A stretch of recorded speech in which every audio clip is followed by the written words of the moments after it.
AP ఎన్నికలు ప్రత్యేకం. సాధారణంగా కొత్త ప్రభుత్వాన్ని ఎన్నుకునేందుకు ఎన్నికలు నిర్వహిస్తారు.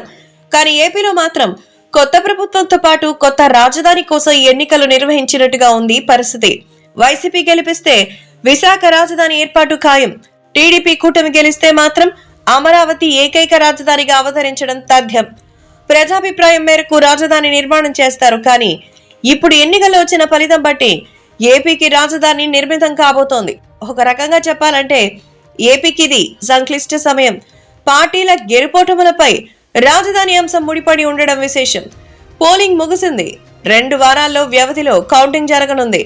జగన్ గెలిస్తే విశాఖలో ప్రమాణ స్వీకారం చేస్తారని మంత్రి బొత్స సత్యనారాయణ ప్రకటించారు.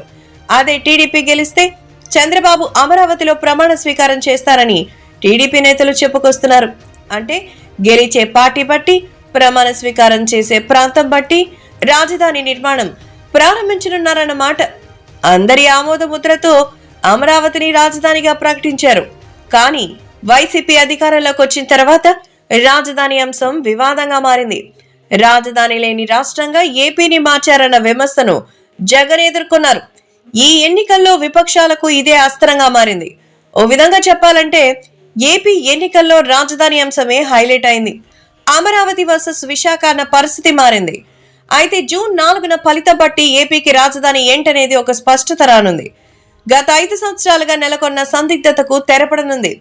వైసీపీ గెలిస్తే అమరావతి రైతుల ఆశలు అడుగంటినట్టే, వారి పోరాటం నిష్ఫలంగా మారినట్టే. అదే టీడీపీ కూటమి గెలిస్తే మాత్రం అమరావతి పూర్వ వైభవం దిశగా అడుగులు వేయనుంది. చెదలు పట్టిన నిర్మాణాలు 5 ఏళ్లుగా కళావిహీనంగా మారిన అమరావతి ప్రాంగణం సరికొత్త కళను సంతరించుకొనుంది. ఏపీ ఎన్నికల్లో గెలుపు ప్రజలకే కాదు, రాజధాని అంశానికి, ఒక సంక్లిష్ట పరిస్థితికి పరిష్కార మార్గం చూపనుంది.